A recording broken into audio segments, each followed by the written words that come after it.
अजून एक तुम्ही सांगितलं की डिलिव्हरी नंतर पोटाला पट्टा बांधावा. हो. तर तो पट्टा का बांधावा? त्याचे काय हं. फायदे आहेत? हो, सांगते.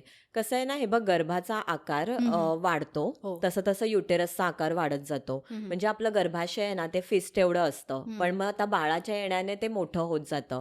म्हणजे त्याचा जो आकार आहे ना, तो अगदी हृदयापर्यंत येईल एवढा होतो. हो. हां, तर जशी डिलिव्हरी होऊन जाते, हं, हं. तसं तिकडे एक रिक्तता येते आणि त्या आशय रिक्ततेमुळे तिथे हं. वात शिरतो आणि हा जो वात असतो ना, तो हं, हं. शमन करण्यासाठी हं. आणि शिवाय बघ, युटेरस मोठं झालेलं आहे, तिथले स्नायू आहेत ना, ते शिथिल होऊन जातात आफ्टर डिलिव्हरी. हं, हं. तर हे जे रिलॅक्स झालेले स्नायू आहेत, ह्यांना एक आहे ना, छान असा सपोर्ट मिळायला गरजेचं असतं.